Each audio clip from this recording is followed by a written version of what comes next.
संविधान हत्या दिवस के रूप में मनाया जा रहा है। और संविधान हत्या दिवस इसलिए कि भारत के बारे में कहा जाता है कि भारत की जो राज सत्ता है, या जो कहें कि दिल्ली का जो तख्ते ताउस था, उस पर अत्याचार की जो पराकाष्ठा थी, वो उज्बेकिस्तान का जो एक लुटेरा डाकू था बाबर, और जिसको कहना चाहिए कि एक और तमाम लुटेरे, बहुत सारे लुटेरे आए, वो यहाँ पर आए, तुर्क आए, मुगल आए और बहुत सारे लोग आए। उन्होंने यहाँ पर लूटा नोचा खसोटा अत्याचार की पराकाष्ठा किया। लेकिन 1975 एक ऐसा समय था जिसमें दर्द अपने लोगों ने किया, जिनको जनता ने अपना प्रतिनिधि चुना संविधान की रक्षा के लिए।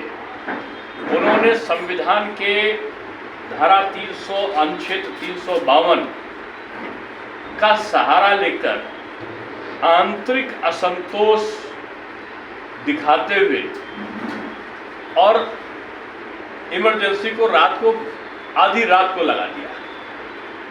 राष्ट्रपति महोदय फखरुद्दीन अली साहब सो रहे थे, उनको जगाकर रात को ही आदेश निकाल दिया। और 26 जून से एक जो दुष्चक्र चला पूरे भारतवर्ष में, उसने ना तो पत्रकारों को छोड़ा, ना अधिवक्ता को, या समाज के प्रतिष्ठित व्यवसायियों से लेकर आम आवाम को भी अपने अत्याचारों की पराकाष्ठा को उस दौरान उन्होंने किया कांग्रेस शासन ने।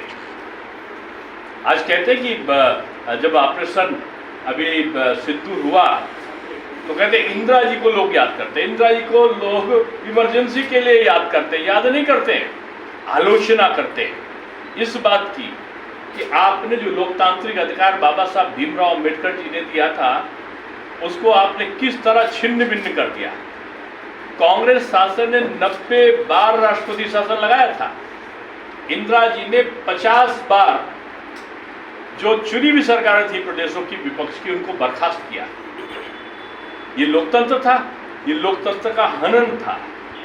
और मैं समझता हूं कि इंदिरा जी का जो नारा था 1971 में, उन्होंने सोचा बांग्लादेश का, पाकिस्तान का युद्ध हुआ, उसका लाभ उठाओ, और सरकार में आते उन्होंने नारा दिया गरीबी हटाओ।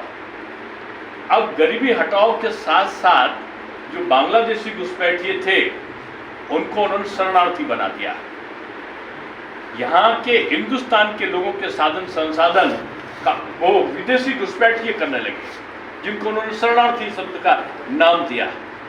और डेमोग्राफी का परिवर्तन होने लगा। उसी समय अगर आज की आप वहाँ से तुलना करें, कहते हैं कि आज मोदी सरकार क्या कर रही है। आज मुद्रास्फीति भी, मैं फाइनेंस कमेटी की बैठक से आ रहा हूँ, ये भारत के लिए सौभाग्य है कि मुद्रास्फीति की दर 3% से नीचे आ गई है। इनसे पूछो कि 74 में क्या थी मुद्रास्फीति की दर जब कांग्रेस का शासन था, वो 28% से ऊपर मुद्रास्फीति की दर थी। जो महंगाई की दर थी वो 7.3% 74 में थी, और 73 में जो महंगाई की दर थी वो 9.2 थी, 19.2 थी महंगाई की दर। आज महंगाई की दर कितनी होगी? 2.8। यानी आज का जो शासन है ये सुशासन की श्रेणी में आता है। और उस समय बेरोजगारी बढ़ रही थी, जनता पर अत्याचार हो रहे थे, जनता का असंतोष कांग्रेस शासन काल के खिलाफ था, उत्पादन घट रहा था, निर्यात बंद हो रहे थे, हम लगातार ऋणों को लेते जा रहे थे। इस जर्जर अवस्था के कारण इंदिरा जी ने सारी चीज़ों को कांग्रेस सरकार ने अपने हाथ में लिया। और यही नहीं, बल्कि अगर देखा जाए कि 1975 का जो आपातकाल था, हमको आपातकाल, हमको कहते आतंककाल था, इसकी कोई आवश्यकता नहीं थी। इसका केवल उद्देश्य था कि बढ़ते हुए विरोध को दबाना, न्यायपालिका की आलोचना को अनदेखा करना, और इन सब से अलग हटकर लोकतांत्रिक विपक्ष को कुचल देना। और इसके लिए जो कानून बनाए, DIR बना दिया, इसके लिए उन्होंने मीसा बना दिया। लालू जी आज गलबैया कांग्रेस के साथ बिठा रहे हैं, जेल में रोते थे। जनसंघ के लोग कार्यकर्ता जो हिम्मत मान के इसका मुकाबला कर रहे थे, उन सबकी सहायता कर रहे थे। उसी समय इनकी सौभाग्यशाली पुत्री का जन्म हुआ, तब तो लालू जी ने उसका नाम मीसा रखा। और जब उसका विरोध का तरीका था ये, लेकिन आज उस मीसा कानून लाने वाले कांग्रेस के साथ वो आज बिहार में गठबंधन कर रहे हैं। कांग्रेस ने तो इतना ही नहीं किया, कांग्रेस के शासनकाल में तो जब अनुच्छेद 352 का उन्होंने सहारा लिया तो सारे कानून अपने हाथ में ले लिए। अपने विरुद्ध जो उनके मुकदमे हैं उसको चलाने का अधिकार, यानी प्रधानमंत्री पद पर कोई न्यायालय मुकदमा नहीं चला सकता, ये कानून पास कर दिया। उनके पति देव आदरणीय फिरोज गांधी जी पत्रकारों पर प्रतिबंध के लिए, यानी मीडिया पर प्रतिबंध के लिए विधेयक लाए लोकसभा में, उसको पारित किया गया। जो मैंने तो उनका पूरा मुख देखी कहानियां सुनी है। आपके पत्रकारों के राष्ट्रीय अध्यक्ष थे के विक्रम राव साहब, अभी 15 दिन पहले 20 दिन पहले ही उनका देहांत हुआ है। और उन्होंने अंतिम लेख भी लिखा कि क्या हालत थी। पत्रकारों को जब बंद किया गया था, खुद पत्रकार एसोसिएशन के अध्यक्ष थे, उनको बड़ौदा जेल में भेजा और उनको घुटने के बल बैठ के हाथ ऊपर करके पूरी रात भर खड़े रहने का उनको आदेश दिया गया। महीनों बेचारे वहां पर रहे। उनकी सहायता के लिए कुछ स्वयंसेवक लगे हुए थे जो जेलर से अनुग्रह करके उनके पास तक अखबार पहुंचाने लगे। उन्होंने लिखा कि जब वो जेल से छूटे तो उन्होंने कहा कि वो स्वयंसेवक कौन था। के विक्रम राव साहब जो जर्नलिस्ट एसोसिएशन के राष्ट्रीय अध्यक्ष थे, बड़ोदरा में बंद थे, उनको एक स्वयंसेवक अखबार पहुंचा देता, जिससे पत्रकार की खूब क्या थी उसमें। आज तो हमारे पास टेलीविजन है, मोबाइल है, सब कुछ है। उस समय तो खूब अखबार ना पढ़े तो पत्रकार रह नहीं सकता था। तब पता चला जब विक्रम राव साहब ने छूटने के बाद 19 माह की जो 21 माह वो रहे जेल में, तो बताते हैं कि उस स्वयंसेवक का नाम पूछा तो स्वयंसेवक का नाम था नरेंद्र दामोदर दास मोदी। मोदी जी ने स्वयंसेवक के तौर पर तमाम प्रतिबंध हुआ। विद्यार्थी परिषद पर प्रतिबंध लगा, राष्ट्रीय स्वयंसेवक संघ पर प्रतिबंध लगा। लाखों लाख, कहते हैं कि 23 लाख लोगों की एक साथ नसबंदी करा दी गई। नसबंदी हथियार बन गया। 80 साल का बूढ़ा जा रहा है, पता चला लड़के की तलाश है, लड़के के बाबा की नसबंदी करती।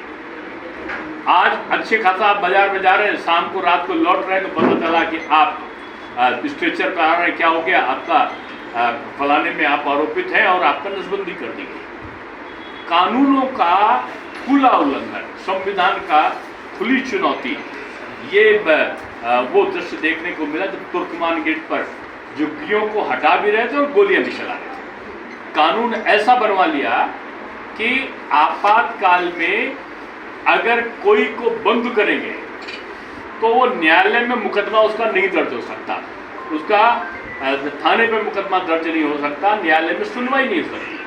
अनिश्चित काल के लिए जब तक चाहे सरकार अपने काले कानून के अनुसार लोगों को, अपने राजनीतिक प्रतिद्वंदी को बंद कर सकते हैं।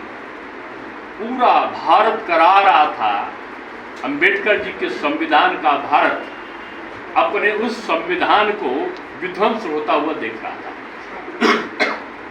ऐसे में इसका किस्सा यही था कि राजनारायण जी चुनाव 1971 में लड़े थे और उसमें बेईमानी हुई और कोर्ट ने इसको माना कि इन्होंने बेईमानी की है। जगमोहन सिन्हा जी का बेंच था और बाद में तो इन्होंने सैकड़ों जजेस का स्थानांतरण कर डाला, अपने कानून बना दिया। एक ईमानदार जज थे मुखी साहब, उन्होंने चीज सुनी नहीं, मुंबई हाई कोर्ट में तो उनको कलकत्ता ट्रांसफर कर दिया।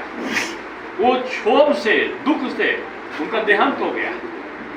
न जज को छोड़ा, न्यायालय को छोड़ा, न उन्होंने शिक्षालय को यानी शिक्षकों को छोड़ा, विद्यार्थियों को छोड़ा, न उन्होंने पत्रकारों को जो लोकतंत्र का स्तंभ है उसको छोड़ा। उन्होंने केवल और केवल अपने और अपने खानदान की समृद्धि के लिए बढ़ाकर, कोई कहेगा जनता चुनती है 5 साल के लिए लोकसभा को, इन्होंने 6 साल के लिए लोकसभा का कार्यकाल बढ़ा दिया। ये 6 साल का जो कार्यकाल था वो इसलिए बढ़ा दिया कि कांग्रेस अपना दमन चक्र चला सके। और शायद लालकृष्ण आडवाणी जी, मनोहर जोशी जी, यानी जनसंघ का जो मुर्धन्य नेता थे अटल बिहारी वाजपेयी जी, सभी जेल में थे। जेल के दृश्यों को शब्दों में वर्णन नहीं किया जा सकता। आज ये लाल रंग की किताब लेकर चलते हैं, उस किताब को कहेंगे कि संविधान है, संविधान पवित्र है, आत्मा है, इस हृदय का धमनी केंद्र है ये संविधान।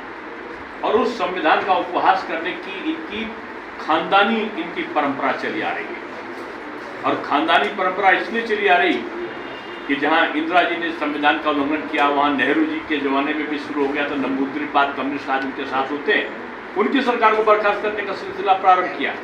आप कहते हैं कि मोदी जी की सरकार में अघोषित इमरजेंसी है। 11 वर्षों में एक भी विपक्ष की सरकार को एनडीए सरकार के द्वारा बर्खास्त कभी नहीं किया गया। आपने 50 सरकारों को एक साथ बर्खास्त किया था, 90 साल राष्ट्रपति शासन लगाया था। तो इसकी याद ये जन्मों जन्मों तक न भूले जाने वाला काला इतिहास है। क्योंकि वो जो गांधी परंपरा, पूज्य बापू जी की, गांधी जी की परंपरा का बात मैं नहीं कर रहा हूं। ये जो स्वनामधारी गांधी परिवार है, वो स्वनामधारी गांधी परिवार की जो विरासत है नेहरू जी के समय से, आदरणीय इंदिरा जी से, राजीव जी से, वो अब राहुल जी और प्रियंका जी में आकर समाहित हो गई है। मनमोहन जी प्रधानमंत्री हैं, अध्यादेश निकाल लें, लाकर उसको सार्वजनिक पत्रकारों के समझ फाड़ फाड़ के संविधान जो बन चुका है, जो संवैधानिक विधेयक है, उसको उपहास उड़ा के अपने दल के प्रधानमंत्री को निश्चित ने फाड़ कर आपने फेंक दिया। ये स्थितियों की पुनरावृत्ति ना हो, ये यहाँ के लोगों को याद होना, भारत के लोगों को जरूरी है।